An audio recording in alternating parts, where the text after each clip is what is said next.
Hi, உங்கள் ride with மிவனி. இன்றைக்கி வீடியோவில் நம்ம ஃப்ரெஷ்ஷாக மசாலா ப்ரிப்பேர் பண்ணி அப்படியே அப்பாராவ் பிரியாணி தான் வந்துட்டு ப்ரிப்பேர் பண்ண போகிறோம்.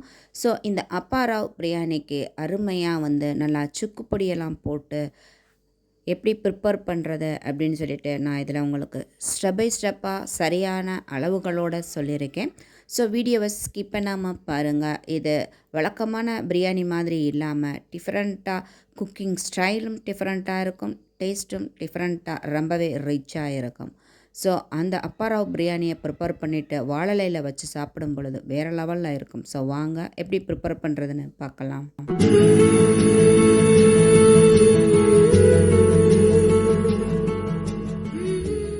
ஒரு ஃப்ரை பேனில் 1.5 ஸ்பூன் மல்லி, 2 துண்டு பட்டையை இந்த மாதிரி உடச்சி ஆட் பண்ணிக்கிறலாம். ஒரு 8 கிராம்பு, ஒரு சாம்புத்திரி பூவை எடுத்து இந்த மாதிரி உடச்சி ஆட் பண்ணிவிட்டு ஒரு வறுத்து விட்டுக்கிறலாம். இப்போது ஒரு 4 ஏலக்காய் ஆட் பண்ணிக்கிறலாம். ஆட் பண்ணிவிட்டு வத்தல் ஆட் பண்ணிக்கலாம். 2 நார்மல் வத்தல், 2 காஷ்மீர் சில்லி ஆட் பண்ணிவிட்டு கொஞ்சமாக கல்பாசி, ஒரு கையளவு கஸ்தூரி மெத்தி ஆட் பண்ணி நல்லா வறுத்து விட்டுக்கரலாம். நல்லா இந்த இதுக்கு கண்டிப்பாக கஸ்தூரி மெத்தி ஆட் பண்ணணும்.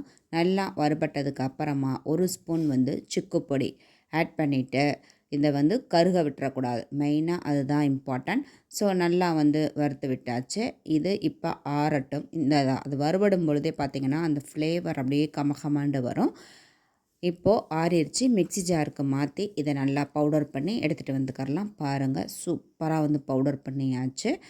இப்போது ஒரு குக்கரில் 1/2 கிலோ அளவுக்கு மட்டன் ஆட் பண்ணியிருக்கேன். உப்பு, மஞ்சள் தூள், கொஞ்சமாக இஞ்சி பூண்டு பேஸ்ட் ஆட் பண்ணி தண்ணி அளவு ஆட் பண்ணி ஒரு மிக்சிங் கொடுத்து விட்டுக்கரலாம். மிக்சிங் கொடுத்து விட்டுட்டு இது நான் அந்த மட்டன் எலும்பு கறியுமா மிக்ஸ்டாக எடுத்திருக்கேன். அப்போ தான் டேஸ்ட்டாக இருக்கும். ஸோ இப்போ குக்கரை மூடி போட்டு விசில் விட்டுக்கரலாம்.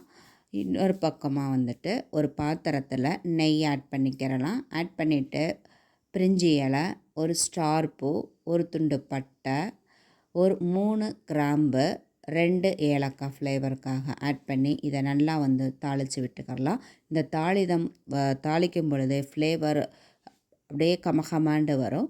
ஸோ இப்போது 2 பச்சை மிளகாய் கீத்தி ஆட் பண்ணியாச்சு. ஆட் பண்ணி அதையும் வதக்கி விட்டுட்டு ஒரு கையளவு புதினா, ஒரு கையளவு மல்லி ஆட் பண்ணி அதையும் இந்த நெய்யிலேயே நல்லா வதக்கி விட்டுக்கரலாம். நல்லா வதங்கி வந்துருச்சு. பாருங்கள், எல்லாம் சுருண்டு அப்படியேவும் ஃப்ளேவர்ஃபுல்லாக வதங்கி வந்துருச்சு. இந்த ஸ்டேஜில் நாம் அளந்து ரெடியாக வச்சுருக்க தண்ணியை ஆட் பண்ணிக்கிறலாம்.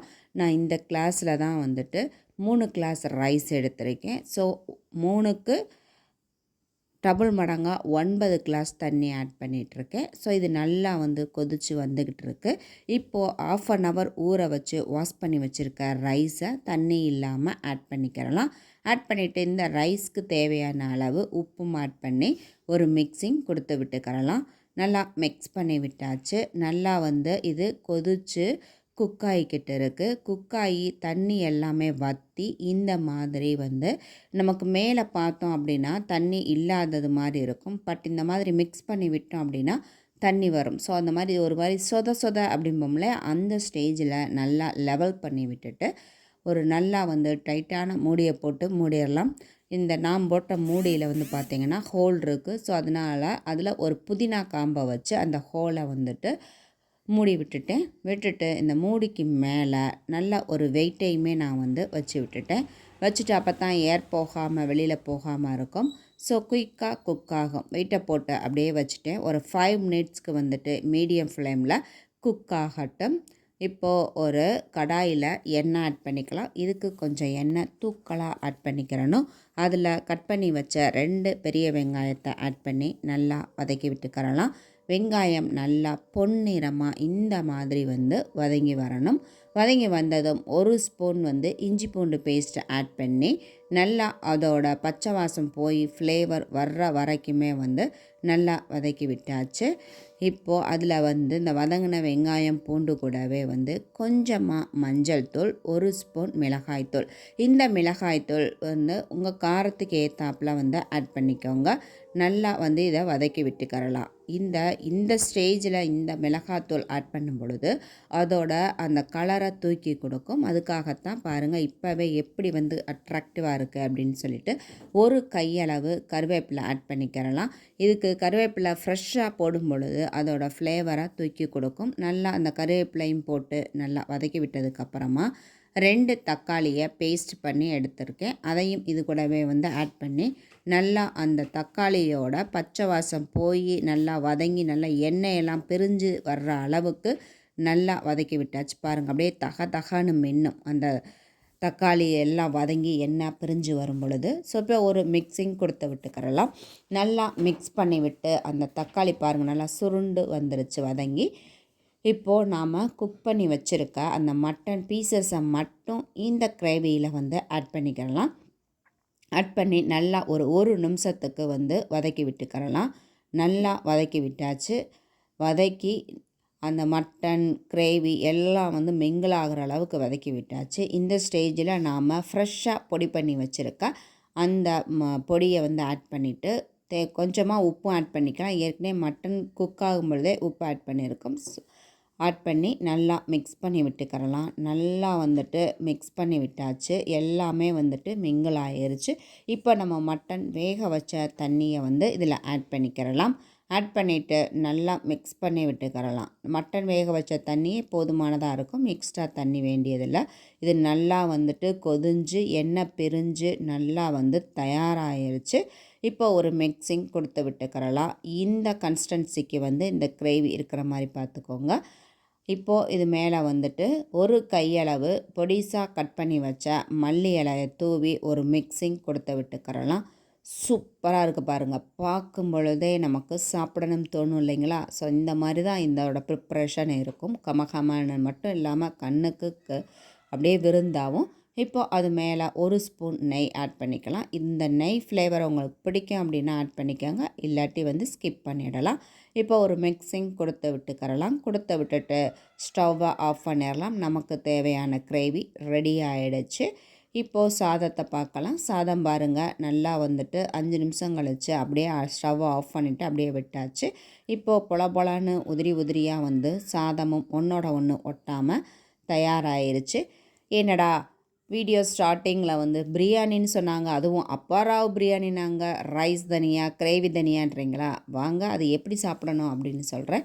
ஒரு வாழலையை இந்த மாதிரி க்ளீன் பண்ணி எடுத்து வச்சுட்டு அதில் இந்த ரைஸை ஒன்றோட ஒன்று ஒட்டாமல் உதிரியாக அந்த ரைஸ் நம்ம ரெடி பண்ணி வச்சுருக்கோம் பார்த்திங்களா, அதை இதில் வந்துட்டு வச்சுட்டு இலையில் தேவையான அளவு வச்சுட்டு, அதாவது ஒரு ஆள் சாப்பிட்ற அளவுக்கு வச்சுட்டு அதில் அந்த கிரேவியை ஒரு மிக்சிங் கொடுத்து அதை அந்த கிரேவி பீஸோடு கலந்தாப்படி எடுத்து அந்த ரைஸ்க்கு நடுவில் வைக்கணும். வச்சுட்டு நல்லா நான் வந்து ஒரு 2 கரண்டி அளவை எடுத்து வச்சுட்டு இப்போ வந்து அந்த இலையை வந்து நம்ம கடைகள்லாம் பொட்டலம் போடுவாங்கள்ல, அது மாதிரி போட்டுக்கலாம். பாருங்கள் இப்போ வந்து நல்லா இலையாக எடுத்திருக்கேன். ஸோ அதில் வந்து ஃபஸ்ட்டு இலையை இந்த மாதிரி வந்து ஃபோல்டு பண்ணிவிட்டு அதுக்கப்புறமா வந்துட்டு அந்த பேப்பரையும் வச்சு ஃபோல்டு பண்ணி நல்லா அது சூடாக இருக்கும் பொழுதே இந்த மாதிரி வந்துட்டு பொட்டலம் போட்டுறணும். போட்டு இந்த மாதிரி வந்து ஒரு நூலால் கட்டிக்கலாம். அப்படி இல்லைன்னா நம்ம கட்டாமலே வச்சுக்கலாம். ஸோ நான் வந்து கட்டலை.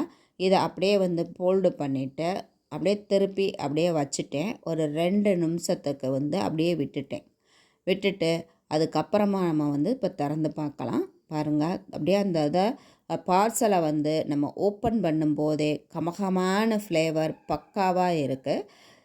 ஸோ நம்ம இந்த மாதிரி வந்து கடைகளில் வாங்குகிற மாதிரி பார்சல் பண்ணி சாப்பிடும் பொழுது அந்த ரைஸு அந்த கிரேவி எல்லாம் மிங்கிள் ஆகி அந்த சூடான வாழலை அப்படின்னு சொல்லிட்டு அருமையாக ஃப்ளேவர்ஃபுல்லாக டேஸ்ட்டு வேறு லெவலில் இருக்கும். பார்த்திங்களா எப்படி இருக்குது அப்படின்னு சொல்லிட்டு. ஸோ இதே மாதிரி நீங்களும் ட்ரை பண்ணி பாருங்கள். வழக்கமாக பண்ணுற பிரியாணி மாதிரி இல்லாமல் இந்த மாதிரி ஒரு டிஃப்ரெண்ட்டாக பண்ணி பாருங்கள். டேஸ்ட்டு வேறு லெவலில் இருக்கும். என்ஜாய் பண்ணி சாப்பிடுவாங்க. அதுவும் வாழை இலையில் சொல்லவே வேண்டாங்க. வீடியோ பிடிச்சிருந்தால் லைக் பண்ணுங்கள். தேங்க்யூ.